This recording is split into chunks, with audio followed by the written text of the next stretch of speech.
A sala de reuniões estava cheia, um mar de rostos tensos e desconfiados que se entreolhavam, como se um jogo de xadrez estivesse prestes a começar. Meu estômago revirava ao perceber que as acusações de roubo de crédito não eram meras especulações, mas sim ferramentas de um enredo traiçoeiro. Eu permanecia em pé, na cabeceira da mesa de vidro, olhos fixos no papel amarelado que repousava à minha frente, como se fosse um grilhão me prendendo. O impacto das palavras escritas ali me atingiu como um golpe. Carlos Mendes, líder do projeto. O projeto que eu havia idealizado e desenvolvido ao longo de meses. Meu nome é Laura, 38 anos, gestora de projetos. Repeti mentalmente, um mantra determinado que se opunha ao turbilhão de emoções. Ataques físicos não eram como eu operava. Eu sempre preferia a lógica em vez da emoção. O que eu sentia agora não era apenas indignação, mas a ardente necessidade de resgatar minha verdade. Eles esqueceram que eu sou a autora da ideia. Os olhares na sala não estavam apenas prontos para um debate. Estavam à caça. A cada segundo, eu lia as expressões que se desenhavam. Carlos tentava disfarçar seu prazer com um sorriso de menosprezo, enquanto Beatriz, sua cúmplice, exibia uma apatia calculada. O que havia mudado? Uma vez fui elogiada por eles. A confiança que eu tinha lhe disfarçou as intenções obscuras. Questionei-me onde tinha errado, em que ponto deixei a vulnerabilidade substituir a cautela. Mantive a frieza, permitindo que minha mente se organizasse como um sistema ágil. As engrenagens giravam, e nesse espaço surgiram novas ideias. Eu conseguia sentir que a pressão estava se transformando em clareza. Uma tempestade não acontece sem aviso, pensei. Essa certeza se alastrou dentro de mim à medida que a resolução crescia. Não era apenas uma questão de orgulho. Era sobre restaurar a integridade de meu trabalho e profissão.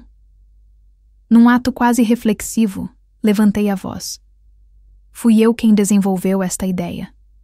A declaração ecoou pela sala, e os olhares se tornaram mais agudos. Carlos tropeçou em suas palavras, tentando minimizar o impacto da verdade.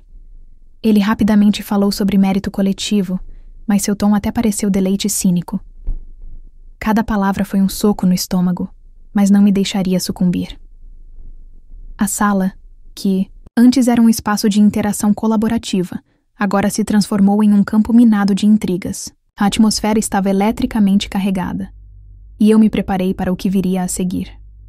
Apesar da dúvida que me rodeava, uma confiança crescente brotou dentro de mim. Não estava apenas enfrentando uma injustiça, estava prestes a revelar sua essência. Meus olhos se fixaram completamente em Carlos, que agora se tornava cada vez mais consciente da gravidade da situação. Ele havia declarado guerra, e eu estava decidida a vencê-la. Não por ambição, mas por justiça. Essa batalha não terminaria em derrota. Não permitiria que o trabalho árduo que investi se transformasse em nada. A verdade estava ao meu alcance, e com cada dia que passasse, tornava-se mais evidente. Eles esqueceram que eu sou a autora da ideia. Com essa frase em mente, comecei a traçar um plano. A investigação começaria muito em breve, e eles mal sabiam o que estava se preparando nas sombras. Carlos sempre foi um rival astuto. Desde o primeiro projeto em que trabalhamos juntos, sua ambição se manifestava em cada gesto e palavra. Enquanto eu me dedicava a construir um ambiente colaborativo, ele buscava constantemente se destacar, como se o sucesso de um dependesse da queda do outro. O clima entre nós transformou-se em uma espiral insidiosa de competição, onde a admiração se tornava uma lembrança distante. Minha amizade com Beatriz começou como um sopro de ar fresco em meio à tensão. Estávamos unidas pela paixão pelo trabalho e pela busca pela excelência, e eu confiava nela. Ela compartilhava ideias, rindo de nossas frustrações e celebrando os pequenos triunfos. Porém, com a evolução do projeto, percebi que Carlos estava se infiltrando sutilmente em nossa dinâmica. Ele elogiava Beatriz em reuniões, tentando seduzir sua confiança, enquanto eu sentia o espaço entre nós se estreitar. Cada reunião tornou-se uma arena, com Carlos atuando como um gladiador. Ele desafiava minhas propostas de forma velada, colocando em dúvida meus métodos e, Em resposta, eu buscava refutar suas alegações com dados e resultados consolidados. Mas o que isso importava se ele já havia lançado a sombra da dúvida sobre minha autoridade? Meus sucessos estavam sendo gradativamente apropriados por ele, e isso se tornava mais evidente a cada dia. Uma manhã, enquanto revisava anotações em meu escritório, Beatriz se aproximou. Carlos perguntou se você poderia compartilhar suas ideias mais uma vez. Ele acha que precisamos de alinhamento antes da apresentação, disse hesitante. As palavras ressoaram na sala silenciosa. Suas intenções não pareciam genuínas. Por que ele não estava me contatando diretamente? Fiquei irritada. Por que Carlos não vem falar comigo? Existe um problema? A tensão na voz de Beatriz indicou que ela estava ciente de algo que eu não sabia. Ele acredita que você tem muito em mente e gostaria de consolidar tudo. Ele só quer fazer o melhor, ela respondeu. Mas sua defesa estava longe de me convencer. Sentia que havia algo mais em jogo. A manipulação de Carlos se manifestava de várias formas, mas o que mais me preocupava era a deterioração da minha relação com Beatriz. A amizade que construímos estava sendo drenada, e cada interação conturbada tornava-se um obstáculo a mais em uma batalha que eu não escolhera. Sentada na minha mesa, olhei para a tela do computador, onde gráficos e dados estavam dispostos como um espelho refletindo minha luta. Cada número contava uma história, e eu não iria deixar que essas histórias se convertessem em um enredo reescrito por Carlos. A única maneira de afirmar meu lugar era reunir informações e aliados para fortalecer meu caso. Decidi contatar alguns colegas de projetos anteriores, aqueles que tinham uma visão clara da capacidade que tinha como gestora. O que você sabe sobre a dinâmica atual entre Carlos e Beatriz? Perguntei ao telefone, o coração acelerado enquanto minhas mãos tremiam. As respostas variavam, mas um padrão emergia. Carlos estava organizando reuniões secretas e tentando minar a confiança nas minhas habilidades. Um amigo revelou detalhes. Carlos estava afirmando que os insights eram dele. Ele estava apenas otimizando suas ideias. Não se deixe enganar, Laura. Ele sempre foi assim. As palavras eram como uma vara de sabugueiro, endurecendo minha disposição. Comecei a juntar as peças de um quebra-cabeça que só estava começando a se revelar. O que começou como um projeto colaborativo estava se transformando em um campo minado, e cada passo que eu dava me fazia mais ciente da complexidade da traição. Agora, armada com informações, planejei um caminho. Cada interação seria uma peça do jogo. O antigo conhecimento sobre análise de dados que eu possuía poderia me ajudar não apenas a expor a manipulação de Carlos, mas também a reafirmar minha posição como a líder que eu sabia ser. Pensei em reunir dados, compilar e-mails e registrar interações. Essas pequenas ações poderiam se transformar na base da minha defesa. A cada dia, a determinação crescia em mim. Beatriz, de quem sempre fui amiga, tornara-se um símbolo do que estava em risco. A lealdade que poderia ser forjada entre mulheres na liderança, mas que agora estava sendo testada. Eu não apenas lutava por mim mesma, mas por todas as mulheres que, como eu, enfrentaram traições e deslealdades em seus ambientes de trabalho.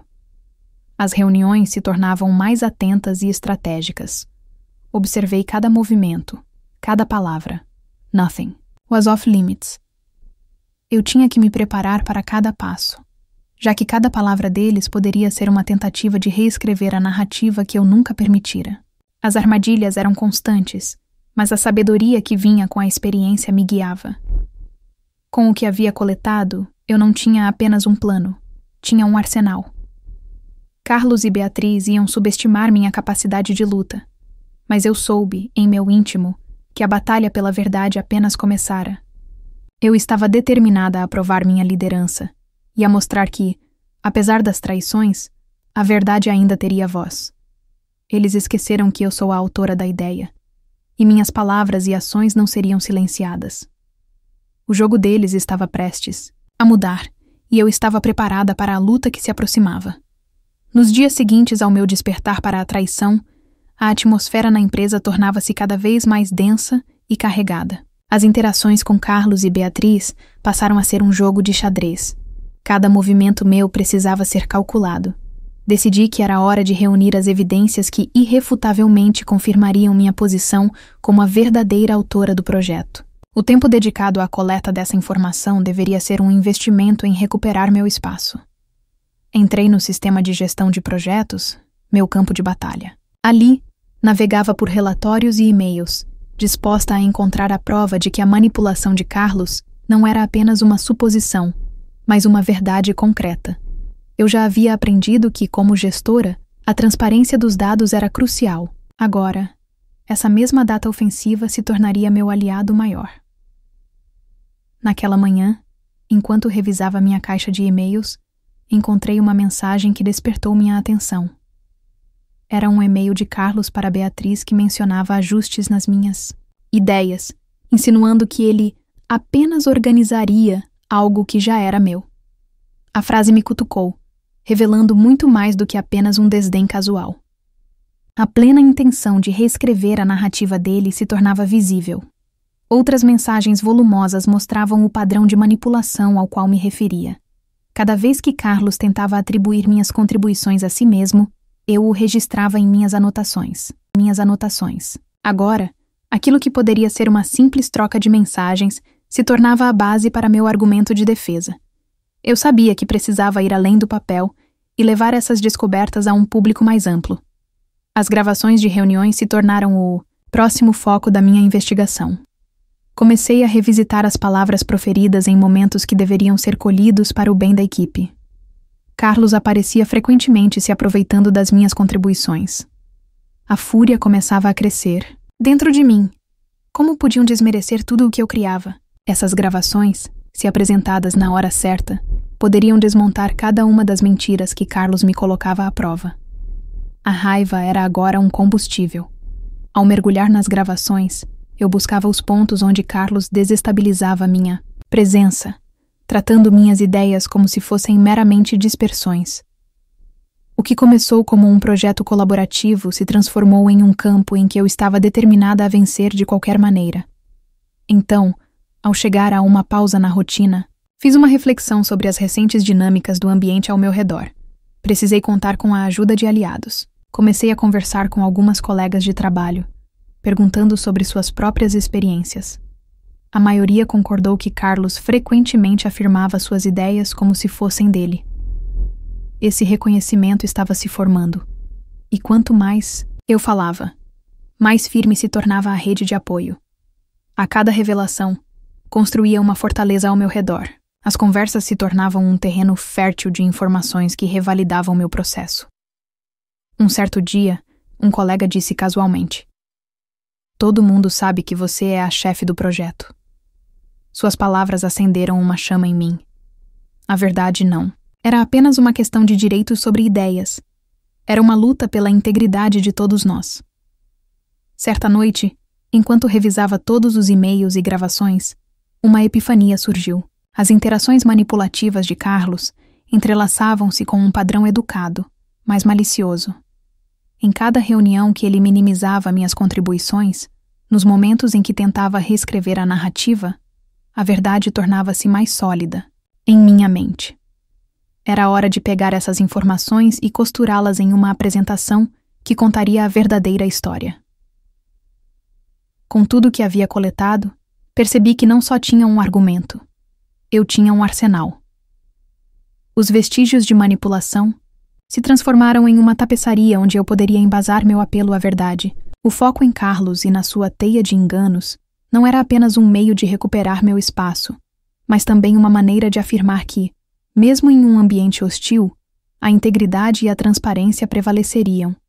No fim das contas, cada noite sem sono e cada hora dedicada à pesquisa tornavam-se não só uma resposta a uma traição, mas uma declaração de que eu lutaria pela verdade. Eles não apenas esqueceram que eu era a autora da ideia, como pensaram que poderiam silenciar minha voz.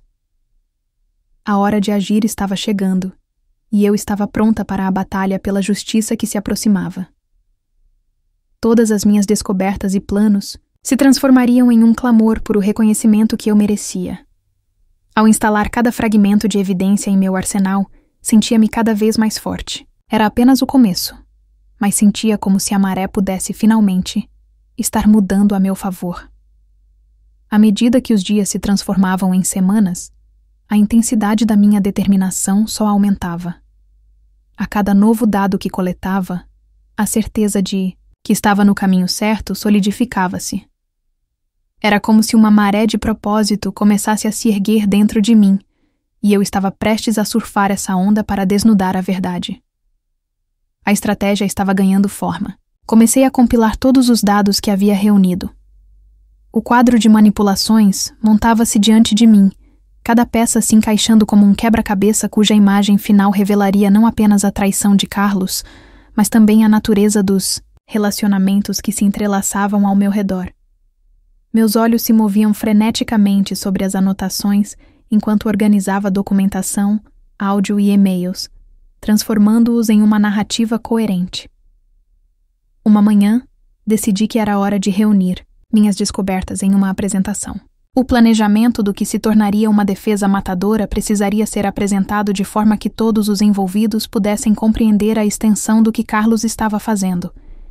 Imaginei uma reunião em que todo o time, incluindo a liderança da empresa, poderia depois da entrega ver claramente a verdade exposta. Essa representação visual poderia ser a chave para uma mudança significativa.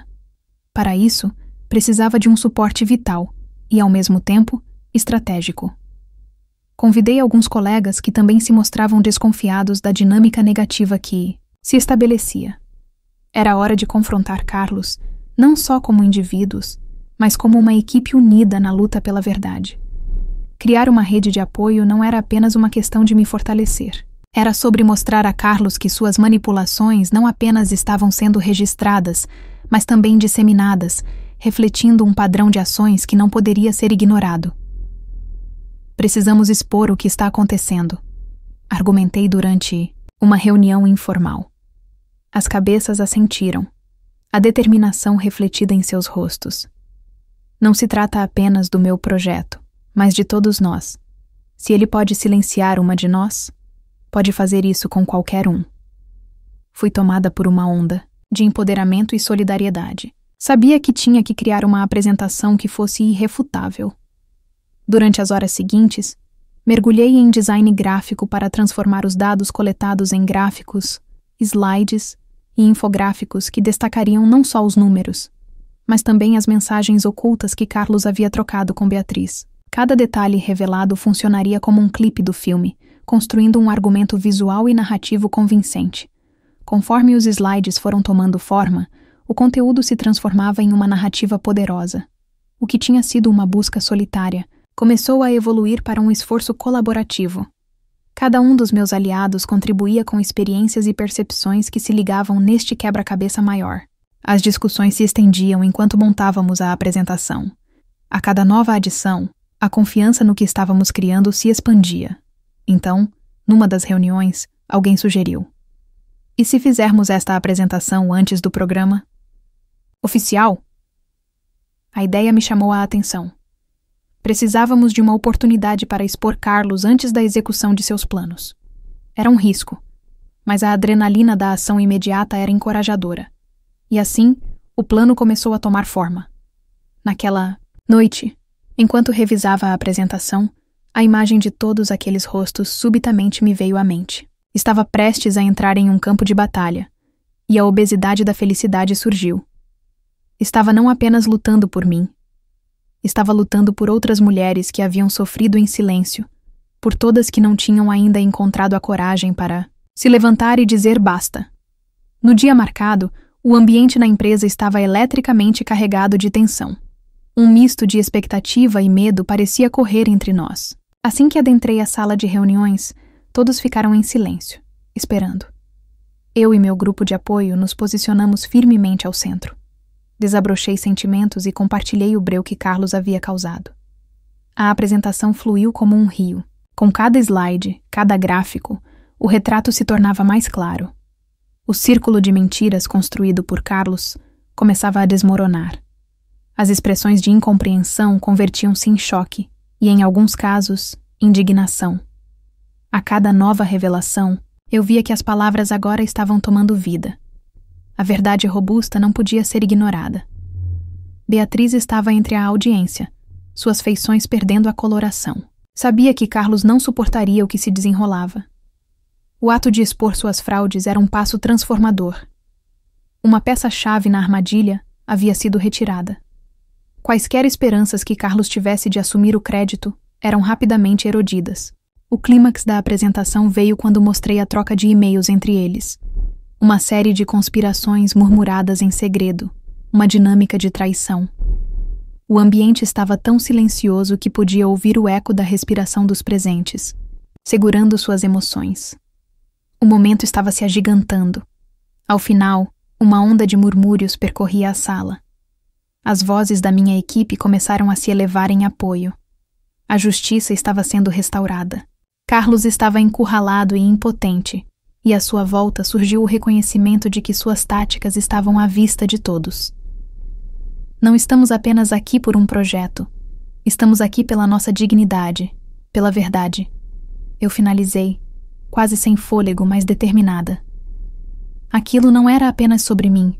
Era sobre o futuro do trabalho em equipe, onde o respeito precisa prevalecer. A sala estava repleta de aplausos, e mesmo com a presença de Carlos em desespero, havia uma sensação de vitória reverberante. Era apenas o começo de um novo capítulo. Eu não só havia lutado pela minha verdade, mas pela verdade de todos ao meu redor. Sentia que minha narrativa finalmente começava a brilhar na luz. Eles esqueceram que eu sou a autora da ideia, e agora a verdade vinha à tona. O silêncio que se seguiu ao término da minha apresentação estava carregado de tensão. Carlos, antes tão autoconsciente e carismático, agora parecia pequeno sob o olhar coletivo das pessoas que um dia admiraram sua projeção. A indignação em seus olhos denunciava o que acabara de ouvir. Terminei a apresentação, mas a luta estava apenas começando. Os aplausos diretos a mim foram recebidos como uma onda de libertação. Meus colegas se levantaram e a sala se encheu, de um sentimento de coletividade, algo que eu havia buscado sem saber. Aquilo não era apenas sobre a proteção do meu trabalho, mas sobre um grito forte de que as traições em ambientes colaborativos não seriam mais toleradas. Carlos tentava recuperar a compostura, levantando-se para tirar as palavras de sua boca como espinho que se incrusta em uma ferida. Isso é inaceitável, ele começou, sua voz tremendo com uma raiva contida. Essas são acusações infundadas, e você está distorcendo a verdade. Seu desespero era evidente. Um último ato de um jogador encurralado. Mas a sala não estava mais do seu lado. O que anteriormente era um público cativo, agora observava, com descrença sua retórica vazia. Beatriz, que anteriormente havia sido sua fiel escudeira, mantinha-se em silêncio, o rosto marcado pela confusão. A justiça que recentemente procurei começava a se materializar diante dos meus olhos. Você acha que pode simplesmente eliminar a verdade com seu discurso? Perguntei, não evitando seu olhar. Aqui estão as evidências, Carlos. Aqui está a prova que cada um de vocês tem a obrigação de reconhecer. Estes e-mails, essas gravações, tudo está documentado. O que não era apenas uma apresentação corporativa se tornava um ato de resolução. Ouroboros, a empresa onde trabalhava, sempre fora um bastião para a inovação. Mas a inovação só poderia prosperar em um ambiente de respeito e honestidade. Era hora de fazer essa realidade pulsar e ampliar as relações que eram edificadas em cima da desconfiança ou competição, e de desmantelar os jogos que Carlos jogava a cada dia. Eu percebia que essa era a oportunidade de desmontar não apenas uma narrativa individual, mas o próprio padrão de traições que poderiam estar se disfarçando nas relações de trabalho. Não era suficiente expor Carlos. Precisava garantir que tal comportamento não se tornasse uma norma aceita. Precisava ser a mudança que eu desejava ver. As conversas ao meu redor começaram a aquecer. Alguns colegas, que inicialmente estavam nervosos, começaram a se levantar, compartilhar experiências e se revoltar contra a manipulação que viam ser imposta. Carlos, você tem batido na parede da integridade de todos nós, disse uma ex-colega. Esperávamos que você utilizasse seu talento para nos elevar e não para nos derrubar. Percebi que o que estava se formando ali era uma onda de questionamento que Carlos não poderia lidar. Ele olhava dos lados, buscando o apoio que não estava mais disponível. O que até então era uma caverna de poder unidimensional agora se transformava em um templo para a honestidade e transparência. Deixe-me esclarecer, Carlos disse, quase sem compreender a gravidade de sua situação.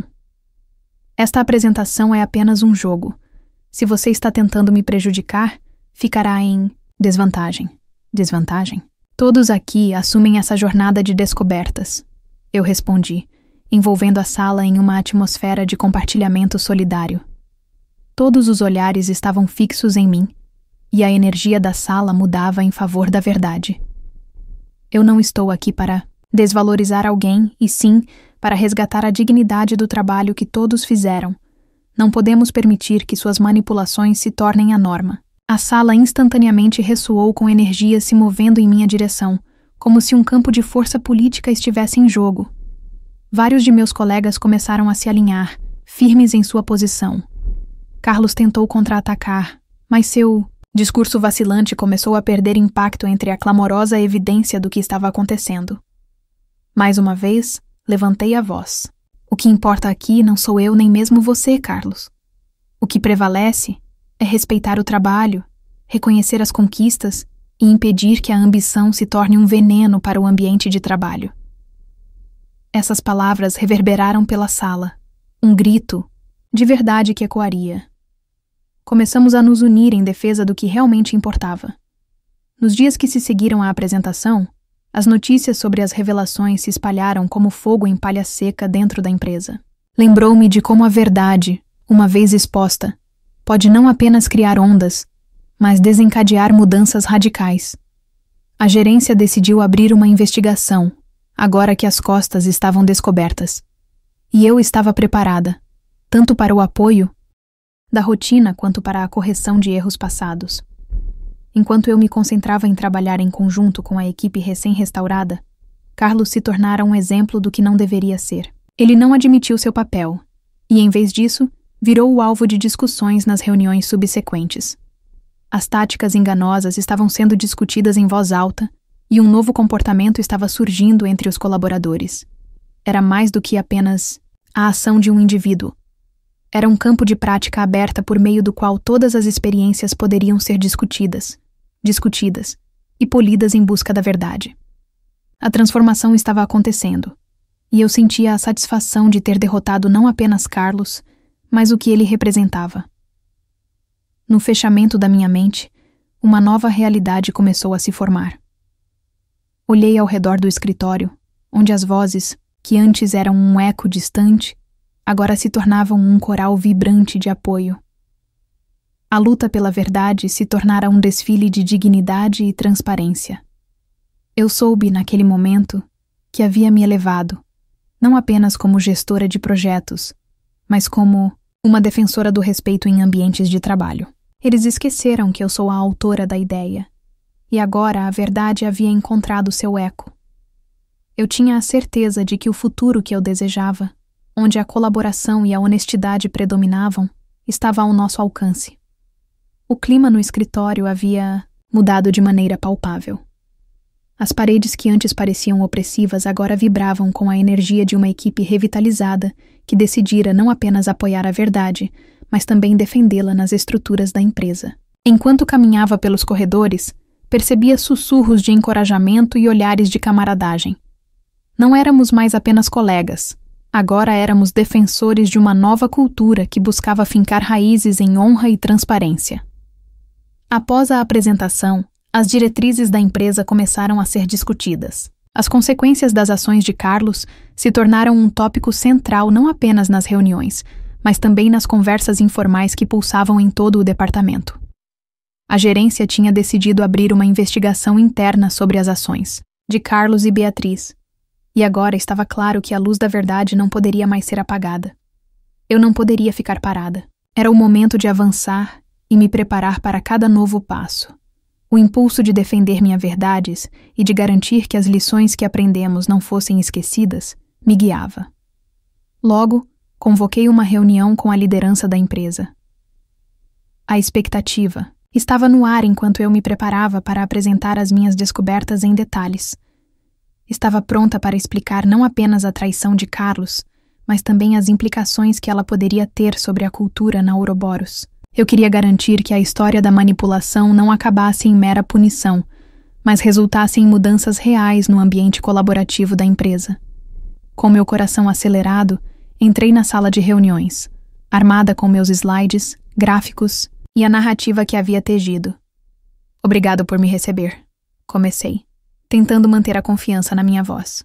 Hoje, espero retratar não apenas as ações de Carlos, mas o impacto que elas tiveram sobre nossa equipe e como podemos usar isso para fortalecer nossas diretrizes e integridade. Cada slide que passei, da traição inicial na troca de ideias de Carlos ao desenvolvimento de um espaço para que a voz da equipe fosse ouvida, trouxe à tona a necessidade de transformação. Coca-Colas de surpresa se transformaram em expressões de reflexão.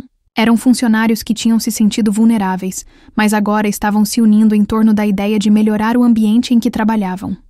Esta não é uma conversa sobre um único erro, mas sim sobre a nossa abordagem no trabalho em equipe. Eu continuei, com determinação. Precisamos de mecanismos que garantam que nossas interações sejam baseadas em respeito e honestidade. Não podemos permitir que a ambição pessoal ultrapasse o reconhecimento do trabalho coletivo.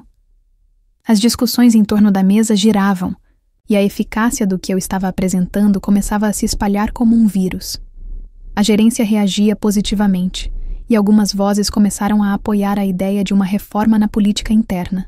Isso não apenas aliviava a pressão no ambiente, mas também trazia novos parâmetros para que não mais mentiras se enraizassem nas interações diárias. Enquanto o clima melhorava, concentrei-me na parte crucial da reunião, as consequências a serem impostas a Carlos e Beatriz. Após uma análise cuidadosa, ficou claro que a empresa precisaria abordar as consequências de forma delicada, mas firme, para que todos vissem que a verdade não seria apenas tolerada, mas protegida. Proponho que tomemos medidas adequadas, que envolvem uma reavaliação das responsabilidades deles na equipe. Afirmei, em consenso com a nova realidade que estávamos criando. Carlos pode ser uma valiosa adição, mas ele precisa ser responsabilizado por suas ações. A ausência dessas consequências enviaria a mensagem errada a todos.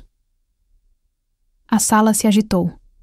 Alguns membros da equipe assobiavam de aprovação. Outros murmuravam surpresos. A ideia de responsabilizar alguém, que outrora era respeitado, era um campo minado, mas a necessidade de manter a integridade prevalecia. A decisão da gerência foi rápida. Enquanto as discussões continuavam, Carlos foi retirado temporariamente de suas responsabilidades enquanto a investigação prosseguia. Beatriz, que parecia estar superaquecida devido às suas ações, também foi notificada da necessidade de consultas e reparações. Senti um misto de satisfação e alívio enquanto saía da sala após a reunião. A justiça, embora não fosse uma panaceia instantânea, começava a fazer parte de um novo capítulo da Ouroboros. O ambiente que antes era opressivo, agora pulsava com a essência de colaboração. No entanto, com essas mudanças, surgiu uma nova responsabilidade. A transformação que sonhei para nossa equipe não dependeria apenas de revelações. Dependeria do cultivo contínuo da cultura que havíamos iniciado. O que eu precisava agora era garantir que todos soubéssemos sobre a importância de um espaço seguro, em que cada voz poderia ser ouvida. Com isso em mente, decidi implementar reuniões mensais para discutir as experiências da equipe. Estas se transformariam em um fórum onde cada colaborador poderia compartilhar seus pensamentos e preocupações, sem medo de retaliações. Se não mantivéssemos o que conquistamos, a luta que travamos poderia facilmente ser esquecida. O que emergiu da tempestade que havia vivenciado era um verdadeiro senso de solidariedade. Vi encontros de apoio se formarem onde colegas se uniam para oferecer palavras de conforto e motivação. Aqueles que antes se sentiam vulneráveis agora eram empoderados. A ligação se formava dentro daquele escritório. Paredes que estavam tão próximas agora se distanciavam, permitindo que ideias e experiências fluíssem livremente. O medo que antes obscurecia o potencial agora se dispersava e a transformação estava em plena operação. A luta pela verdade não era apenas a minha luta. Agora ela pertencia a todos que a encararam de frente. Eu havia trazido isso para a luz e mantinha a esperança de que essa transformação perduraria. Enquanto olhava para o horizonte, um novo capítulo começava a se delinear. Eles esqueceram que eu sou a autora da ideia, mas agora a verdade já havia encontrado sua voz e ecoava por toda a empresa. A luta pela justiça e integridade estava apenas começando, e eu estava aqui para garantir que nunca parássemos. Após a reunião transformadora, o ambiente na Ouroboros pulsava agora com colaboração e respeito. As vozes que antes se calavam, temerosas de serem ignoradas, encontravam eco nas discussões abertas. As reuniões mensais que implementei tornaram-se um espaço seguro onde todos podiam compartilhar suas ideias e preocupações, sem receios. Cada encontro era um lembrete de que estávamos juntos na construção de um ambiente mais saudável. Com essas mudanças, a solidariedade se tornou evidente. Colegas que antes hesitavam a se manifestar, agora se uniam para oferecer apoio uns aos outros. Lembro-me de quando uma colega trouxe uma ideia inovadora para a mesa pela primeira vez. O encorajamento e a admiração de todos mostraram que a criatividade era bem-vinda. Foi um momento que simbolizou a nova dinâmica da nossa equipe. O impacto da apresentação e as decisões subsequentes da gerência se espalharam como um incêndio dentro da empresa. O afastamento de Carlos se transformou em um ponto focal de discussão sobre ética e responsabilidade. A implementação de treinamentos deixou claro que a ambição não poderia sobrepor o respeito, e a responsabilidade de ajudar a manter essa nova cultura se tornava minha missão. Carlos, agora um exemplo negativo, não mais um colaborador a ser respeitado, mas uma lição sobre os perigos da ambição desenfreada. Beatriz, ao contrário, estava em um processo de reabilitação. Decidi dar a ela uma chance de se redimir, convidando-a para participar das reuniões de feedback e oferecendo a oportunidade de compartilhar suas experiências. Isso não só a ajudaria a reconstruir a confiança, mas também mostraria que o caminho da reparação poderia ser seguido. Os resultados começaram a aparecer. A cultura de apoio e colaboração estava dando frutos. As conversas se tornavam mais abertas. Ideias antes mornas agora fervilhavam em meio à equipe. O medo que anteriormente dominava se dispersava, permitindo que todos os colaboradores se sentissem parte integrante do processo de mudança. Enquanto a equipe trabalhava unida, percebi que minha luta não era apenas pela justiça em um caso isolado. Era a defesa de um novo padrão em nossa empresa. Em vez de apenas expor a traição, havia transformado a situação em uma oportunidade para crescimento e aprendizado. Certa tarde, ao olhar pela janela do meu escritório, vi grupos de colegas reunidos, compartilhando suas ideias, rindo e desenvolvendo conexões. O clima que antes era opressivo, agora ressoava com um vibrar otimista e inovador. Uma verdadeira revolução estava em pleno andamento, e eu estava no coração dela. Foi então que percebi que a mudança, embora iniciada pela minha luta pela verdade, havia se tornado um movimento coletivo. O que antes era minha questão pessoal agora pertencia a todos. Cada pessoa estava empenhada em garantir que o que havíamos conquistado não fosse esquecido. A Ouroboros não seria mais apenas uma empresa tecnológica. Estava se moldando para se tornar um exemplo de um ambiente de trabalho saudável, desafiando normas antigas e implementando práticas de transparência em todos os níveis. A companhia também se tornava um lugar onde a ética era um valor fundamental, não apenas uma política a ser seguir, mas algo enraizado no dia a dia de todas as operações. O peso de toda a luta travada por mim se transformava em uma gratidão crescente. A luta pela verdade não era um mero ato de desmascarar. Era sobre construir um espaço de empoderamento para todos. Era a beleza de transformar adversidades em sinergia. Enquanto me preparava para a próxima reunião, uma onda de realização invadiu meu ser. Sabia que a batalha pela integridade e respeito não terminaria aqui, mas estava decidida a continuar. A luta. Eles poderiam ter esquecido que eu sou a autora da ideia, mas agora a verdade era nossa aliada. O futuro que vislumbrava era um onde a colaboração prevalecia e onde a honestidade era a base de todas as ações. A jornada apenas começava e eu estava pronta para enfrentar qualquer desafio que surgisse. Não da maneira que Carlos fez, mas com coragem, solidariedade e um compromisso firme com a verdade. Era um novo capítulo, e a história da transformação da Ouroboros estava apenas começando.